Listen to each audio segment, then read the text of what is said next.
Hey guys, it's Mr. Schmidt here, and in this video, we're going to start Unit 2, Supply and Demand. So, this is without a doubt the most important unit in the course.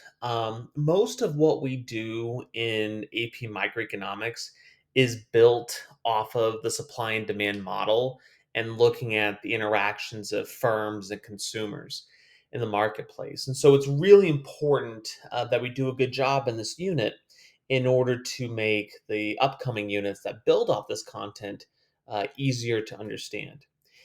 It is a very long unit, as you can tell. There are 9 topics in the AP course for this unit. And so it's going to take us a while to get through all of these, but they're very important. We're going to start by building the supply and demand model in 2.1 and 2.2. We'll take a detour a little bit towards elasticity and looking at sensitivity to price changes before finishing the model, and then looking at some things you can do with the model in terms of price controls, consumer producer surplus, as well as international trade. So, with that in mind, let's go ahead and look at topic 2.1, which is demand. So, this would be textbook pages 50 through 58. So, in terms of the goals for this particular topic, really we're just trying to build out the demand curve, understand what demand is, so on and so forth. So, what is demand? So, individual demand is the different quantities of a good or service that one consumer is willing and able to buy at different prices. Okay. And there's two very important words I want you to pay attention to here: willing and then able. Willing means you want to buy it, right? Like, I'm willing to buy candy. I really like candy, right?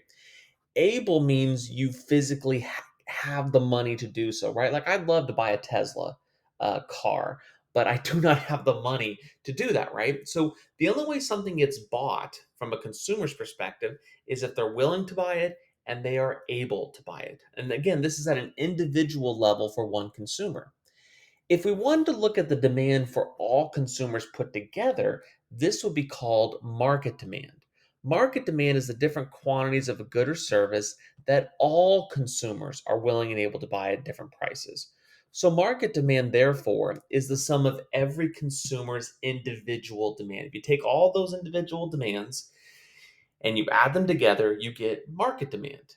And a way to visualize this is with this table here. So we have a couple specific consumers, Billy and Jean, and then we've got some other individuals that may be buying this good or service, and then the market demand as well. So you notice that a price of $5, Billy is willing and able to buy 1 unit. Jean is not buying any, everyone else is buying 9, and added together, the total market demand would be 1 plus 0 plus 9, which is 10. Same thing at $4. 2 plus 1 plus 17 is 20. Okay, and that's the idea of individual versus market demand. Sometimes you do see, particularly multiple choice questions, that will ask you to calculate market demand based off individual demand. So it's just a way to visualize that. One thing you may have noticed in that chart is that as the price of the good decreased, the quantity demanded increased, right? And that's the idea of the law of demand. There's this inverse relationship between price and quantity demanded, that as the price of a good gets more expensive, naturally, people buy less of it. And if the price comes down, people want to buy more of it. We talked about this in the last unit, this idea that in a market economy that are centered around markets, the importance of prices sending signals to both buyers and, we'll see later, sellers. Another very important term to be aware of is this idea of quantity demanded. This is a specific quantity a consumer or consumers are willing to buy and able to buy at a specific price. So again, that key word that I'm trying to pronounce correctly: specific, quantity, specific, price, right? It you can quantify it, right? We can say, 10 units at a price of $5 per unit, right? Very specific numbers. The way I the way I would explain this in terms of differentiating between demand and quantity demanded is demand is all the quantities demanded put together, right? Every quantity someone would want to buy at every price. If you zoom in to one specific quantity at one specific price per unit, that is quantity demanded. So, with that in mind, uh, one other thing I want us to look at here before we start to graph demand is why does the law of demand hold true? Why is it that there is this inverse relationship between price and quantity demanded? While it may seem common sense, from an economics point of view, there are two reasons for this. One is called the income effect, and the other is called the substitution effect. The income effect says that as the price of a good or service increases, consumers cannot afford to buy as much of the good or service as before. So, in other words, in econ, we call this purchasing power, the idea that the consumer can no longer afford to buy as much because their income has not changed, but the prices of good or services have gone up. And you see this during times of inflation in the economy, that goods are getting more expensive, wages aren't keeping up with that inflation, and so people, by definition, are worse off than before. And the income effect is basically a per good explanation for this in terms of the law of demand. The other reason that the law of demand holds true is something called the substitution effect. This is the idea that as the price of a good or service increases, consumers are going to look for cheaper alternatives, right? This is a way consumers try to save money when prices go up. They say, okay, let me find maybe the generic brand or this off brand, or hey, I found this on Amazon. It's cheaper than what I saw in Walmart or at Target. This is the idea of substitution when you switch one good out for a cheaper alternative. And we'll see this play out again towards the end of the video when we talk about shifting demand curves. So, with that in mind, let's do a little practice question here to kind of review what we learned so far. How does the utility maximization rule, which we covered in the last unit towards the end, how does that also explain the law of demand? So, go ahead and pause the video, see what you can come up with, and then we'll go over the answer. All right, so let's see what you got. The correct answer here is going to be as the price of the good increases, the margin utility per dollar spent on the good decreases. So this is the idea of that, as the price of something gets more and more expensive, you don't get as much marginal utility per dollar spent on that good or service. It's not getting you as much bang for your buck because your buck doesn't go as far as before. So you could almost consider the utility maximization rule as one more way that the law of demand can be explained along with the income and substitution effects. So, with that in mind, let's finally draw the demand curve. And oh my goodness, this is something we're going to be drawing a lot in the course. So, a couple of things. First of all, of course, both axes need to have a label. So, in this case, it's going to be price. On the y axis, you can abbreviate that with a capital P, and then quantity on the x axis with a capital Q. Do not switch them, these are the ways that they go. And you can see that the demand curve is downward sloping. Why is that? Well, because at a higher price, people buy less. At a lower price, people buy more, right? So that's kind of a visual representation of what we talked about with the law of demand. That's what economic models are. They are visual representations of the concepts we've already learned. Now, as we mentioned before, quantity demanded is a specific quantity at a specific price. So, in terms of the demand curve, it is a point on the demand curve, right? So, in this case, at a specific price, $10, specific quantity, 20 units. And again, I will point out here that this is the price per unit. I'm not saying that 20 units cost $10 total. I'm saying 20 units cost $10 each. So just keep that distinction in mind. So as demand is the whole curve, quantity demanded is a specific quantity on that curve, a specific point on that curve. So with that in mind, if you wanted to show that the price of a good was changing, This could be shown by moving along the demand curve from one quantity demanded to another. This is something that students struggle with every year, which is how do you know when to move the whole curve, which we'll talk about in a minute, versus just moving along the curve, which is what we're talking about now. And basically, it comes down to this: if the price of the good we're drawing the demand for, if the price of that good is changing, we do this. We move along the curve with points. So going from point A at a higher price to point B at a lower price. And of course, we could do this vice versa. So notice that when the price of a good changes, it's not the demand curve that changes, it's the quantity demanded that changes from one point on the demand curve to another. So it's very, very important that we understand this distinction because it gets a lot of students in trouble on questions because they see the price change and they're like, oh, the price fell, let's shift demand to the left.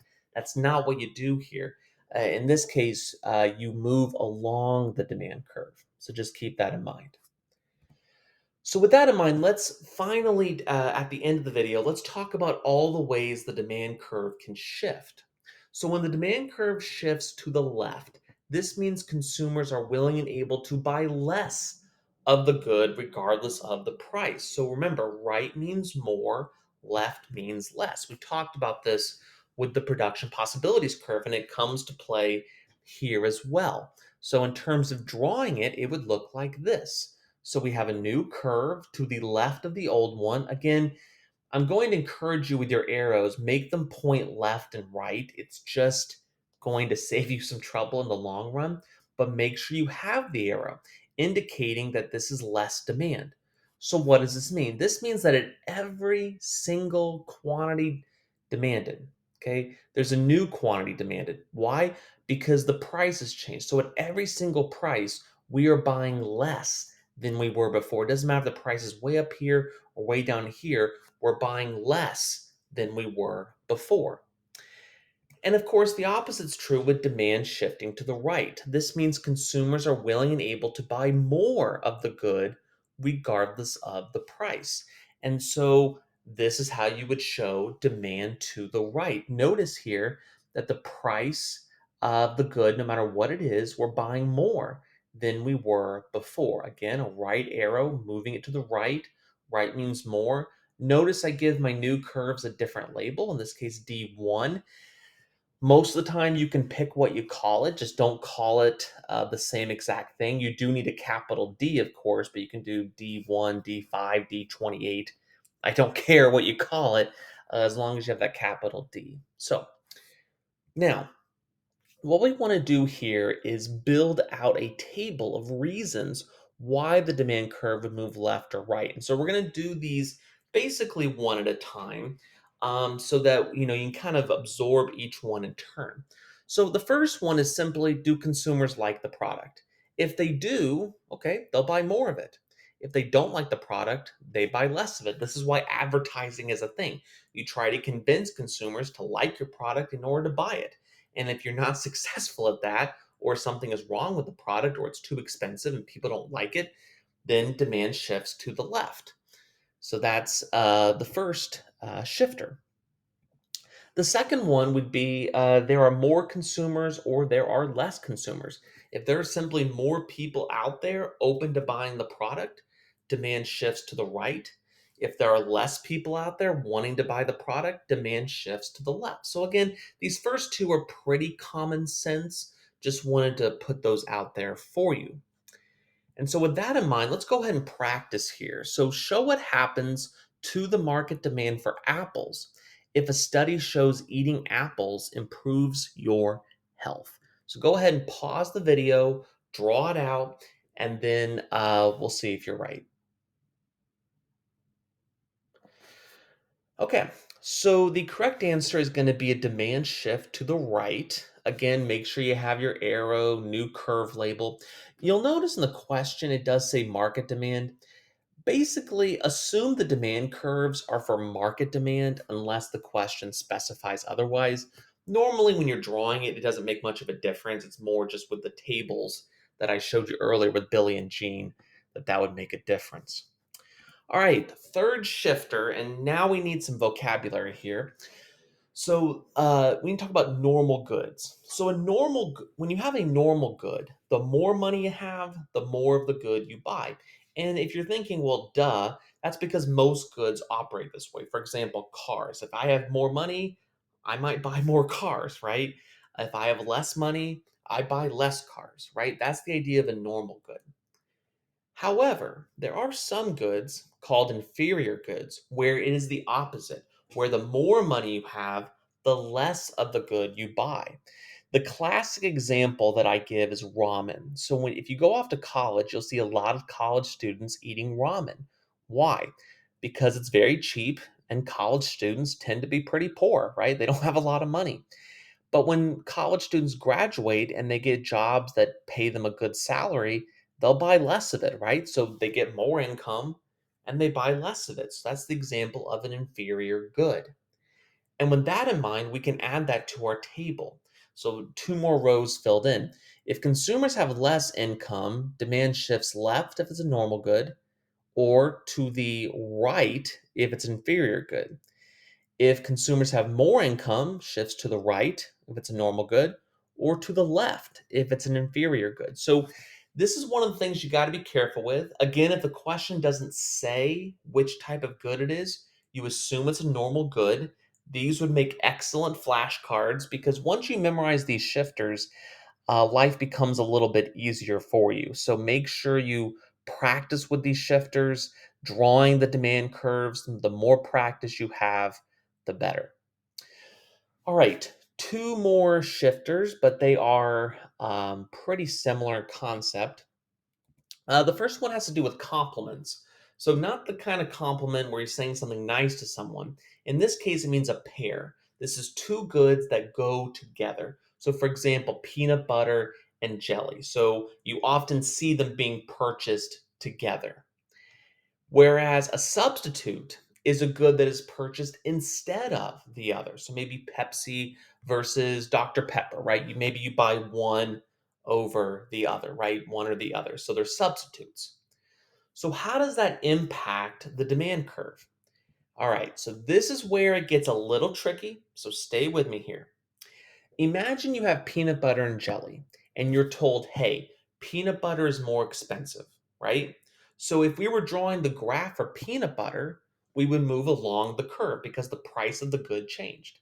But for jelly, we'd actually move demand to the left. Why? Because if peanut butter is more expensive, we're going to buy less jelly as well because we tend to buy them together. Whereas if peanut butter is less expensive, we would buy more jelly and demand shifts to the right because we buy them together. If I buy more of one, I buy more of the other. Now, the way we show that on the graphs differ, right? For the peanut butter graph, since it's the price that's changing on that graph, it would just be a movement along the curve. But on the other graph for jelly, that's where we would shift the curve depending on the price change. And then for substitutes, basically remember the substitution effect. We switch to cheaper alternatives. So if Pepsi's more expensive, I'll switch to Coke or Dr. Pepper or whatever the brand of soft drink is, and that will result in a shift of the demand curve to the left for Pepsi or to the right for Pepsi if Dr. Pepper became more expensive, right? So I would say that these kind of go up in difficulty, whereas these first two are pretty easy to pick up. And then this one's maybe a little more challenging. And then the last two are the ones where students have a bit of trouble. So it just helps to practice with each one. We'll do a lot of practice in class with these, but just make sure that, you memorize these shifters, work with them. The more you can understand the why behind them, the better. But let's go ahead and wrap up with a practice question here. So it says, show what happens to the market demand for apples if the price of oranges, a substitute, decreases. So go ahead and pause the video and then see if you got it. Okay, so the correct answer is going to be demand to the left, Why? Because oranges are cheaper, so I'll buy the oranges, which means I'm not going to buy the apples. And so demand left for apples. It would be a movement along the curve if I asked you to draw the market for oranges. And then finally, let's do one more practice question. It says, show what happens to the market demand for apples if consumers receive a bonus, more income from their jobs. Apples are a normal good. All right, the correct answer is going to be demand to the right because it's a normal good. The more money I have, the more of the good I buy. So, again, practice with the shifters. The more you practice with them, the easier it will be to work with them, and you will be very thankful you did. So, that's all for this video on demand. Until next time, have a great day.